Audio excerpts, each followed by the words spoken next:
India में electric vehicle industry एक बड़ा बदलाव देख रही है। जहां पहले हर महीने सिर्फ कुछ हजार इलेक्ट्रिक व्हीकल सेल होते थे, वो नंबर अब बढ़ के 1 लाख के ऊपर आ चुका है।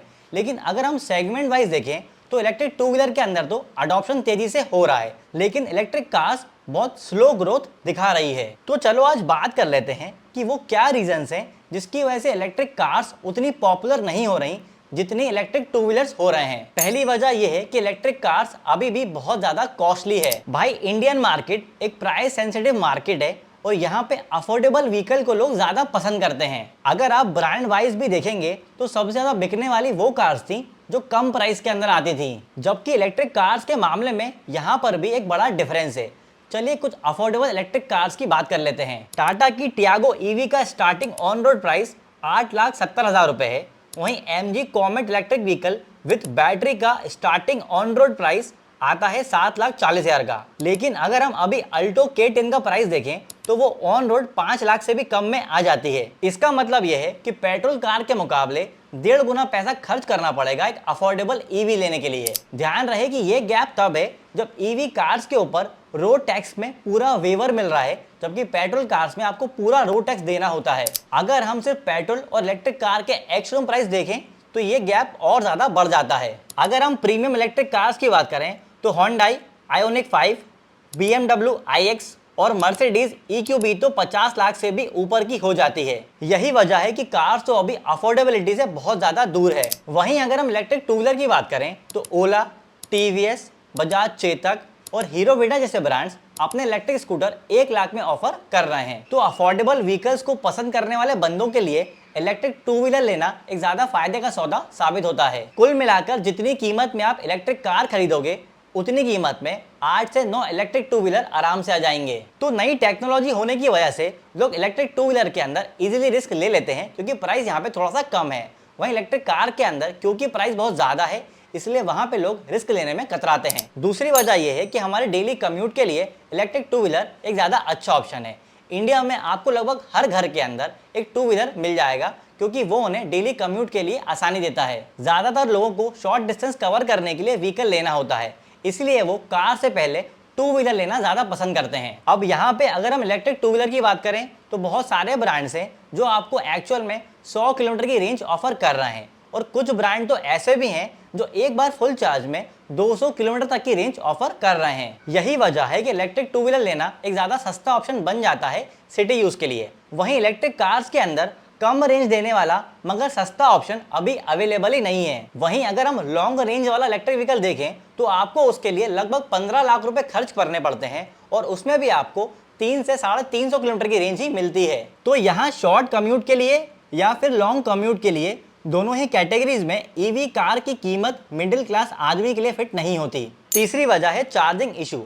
देखो, टू व्हीलर के अंदर एक छोटा बैटरी पैक आता है 4 व्हीलर के मुकाबले। यही वजह है कि इलेक्ट्रिक टू व्हीलर की बैटरी को आप घर पे ही आसानी से और जल्दी चार्ज कर पाते हो एक 5 एम्पियर के सॉकेट से भी। लेकिन इलेक्ट्रिक कार्स के मामले में यहाँ चीजें थोड़ी कॉम्प्लिकेटेड हैं। सबसे पहला तो अगर आप चाहते हो कि अगर आपकी कार घर पे जल्दी चार्ज हो जाए तो आपको अलग से चार्जर इंस्टॉल कराना पड़ेगा पार्किंग स्पेस के अंदर। और अगर आप ऐसा नहीं करते हो और पोर्टेबल चार्जिंग टाइम पर ही डिपेंड रहते हो तो उसमें आपको फुल चार्ज करने में बहुत ज्यादा टाइम लगेगा। जहां एक इलेक्ट्रिक टू व्हीलर को चार्ज करने में जनरली 4 से 6 घंटे का टाइम लगता है, वहीं इलेक्ट्रिक कार्स को घर पे पोर्टेबल चार्जर से चार्ज करने में 12 से 15 घंटे तक का टाइम लग जाता है। अभी ब्रांड्स होम चार्जर इंस्टॉल करने का ऑप्शन भी देती हैं, लेकिन वो एक बहुत ज्यादा कॉम्प्लिकेटेड प्रोसेस है। सबसे पहले तो आप ये समझो कि जितनी कैपेसिटी का चार्जर आप इंस्टॉल करा रहे हो उसके अकॉर्डिंग आपको अपने बिजली के मीटर का लोड भी बढ़वाना होगा और जब तक ये नहीं हो जाता चार्जर भी इंस्टॉल नहीं हो सकता तो आप इलेक्ट्रिक कार भी चार्ज नहीं कर पाओगे। तो ओवरऑल ये एक हेक्टिक प्रोसेस बन जाता है। ये भी एक वजह है जिसमें ईवी कार के अडॉप्शन में ग्रोथ स्लो हुई है। चौथी वजह ये है कि गवर्नमेंट इलेक्ट्रिक टू व्हीलर के अडॉप्शन में ज्यादा बूस्ट दे रही है। अगर आप फेम 2 के बाद से सेंट्रल सब्सिडी पर नजर डालोगे तो आपको पता चलेगा कि इलेक्ट्रिक टू व्हीलर पे ज्यादा सब्सिडी ऑफर करी गई है इलेक्ट्रिक कार्स के मुकाबले। और कुछ स्टेट्स ने तो इलेक्ट्रिक टू व्हीलर लेने पे स्टेट सब्सिडी भी अलग से ऑफर करी है। एग्जाम्पल के लिए हम दिल्ली ईवी पॉलिसी को ले लेते हैं। यहाँ इलेक्ट्रिक टू व्हीलर के ऊपर रोड टैक्स पे 100% का वेवर है और आने वाले प्रपोजल के अंदर इलेक्ट्रिक टू व्हीलर लेने पे आपको 36,000 रुपए तक की स्टेट सब्सिडी भी मिलेगी। वहीं अगर हम दिल्ली में इलेक्ट्रिक कार लेते हैं तो रजिस्ट्रेशन चार्जेस में वेवर जरूर मिलता है, लेकिन स्टेट सब्सिडी कुछ नहीं मिलती। यही वजह है कि पेट्रोल कार्स और इलेक्ट्रिक कार्स के प्राइस गैप को कम करना इम्पॉसिबल हो गया है। पांचवी वजह है हमारा माइंडसेट। देखो, इंडिया के अंदर टू व्हीलर का यूज बहुत ज्यादा कॉमन है, लेकिन उसे भी लेने से पहले हम बहुत ज़्यादा चीज़ सोचते हैं, जैसे कि इसकी रीसेल वैल्यू क्या होगी, इसकी बिल्ड क्वालिटी कैसी है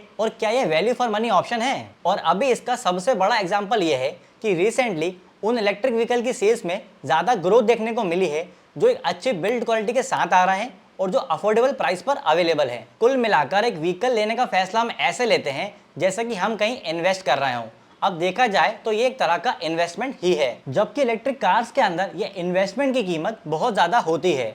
और जब भी हम एक कार लेते हैं तो हम उसे लॉन्ग टर्म के हिसाब से देते हैं। अभी लोगों के हिसाब से लॉन्ग टर्म में इलेक्ट्रिक कार के ऊपर बड़ा इन्वेस्टमेंट करके कमिटेड रहना थोड़ा मुश्किल फैसला है, और वो भी तब जब इसकी रीसेल वैल्यू, रिलायबिलिटी और चार्जिंग इंफ्रास्ट्रक्चर का सिनेरियो अभी क्लियर ही नहीं है। छठा रीजन है options. Electric two wheeler market में हर तरह के बायर के लिए ऑप्शंस अवेलेबल हैं।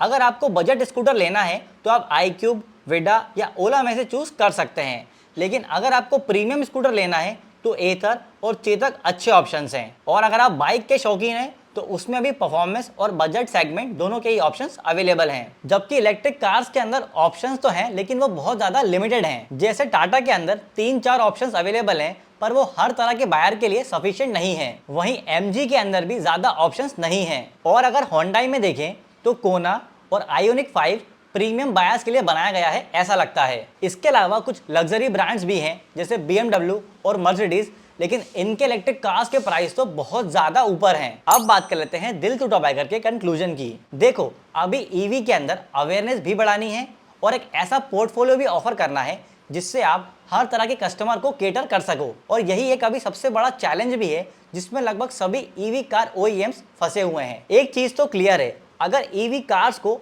मासेस तक पहुंचाना है तो EV कार्स की कॉस्ट को कम करना पड़ेगा, जिस तरह से इलेक्ट्रिक टू व्हीलर के प्राइस में हुआ था। इसके अलावा एक बड़ा चार्जिंग इंफ्रा भी सेटअप करना पड़ेगा, जो अभी एक बड़ा चैलेंज है EV ब्रांड्स के लिए। पहले तो हर कार के अंदर फास्ट चार्जिंग का सपोर्ट अवेलेबल नहीं है, और जिन कार्स में फास्ट चार्जिंग का सपोर्ट अवेलेबल है उनके चार्जिंग पोर्ट्स अलग अलग हैं। और अगर आपको एक ऐसा पब्लिक चार्जर मिल जाए जिसका पोर्ट बिल्कुल सेम है जो आपकी कार के अंदर लगता हो, तो हो सकता है वो फास्ट चार्जर ना हो। तो यहाँ पर इस प्रॉब्लम को रूट लेवल पे सॉल्व करना एक डिफिकल्ट और टाइम कंज्यूमिंग टास्क है। और अगर सारे ब्रांड्स एक ही फास्ट चार्जिंग पोर्ट अपने व्हीकल में देना शुरू कर दें तो आधी से ज्यादा प्रॉब्लम सॉल्व हो जाएगी। तो ये तो था इलेक्ट्रिक कार मार्केट का एक जनरल ओवरव्यू और उनकी स्लो ग्रोथ की वजह। बाकी आपको इलेक्ट्रिक गाड़ी से कोई भी डाउट है तो कमेंट करके हमसे पूछ सकते हैं। और इलेक्ट्रिक गाड़ी के ऐसे ही डिटेल वीडियोस के लिए दिल टू बाइकर को सब्सक्राइब कर लीजिए।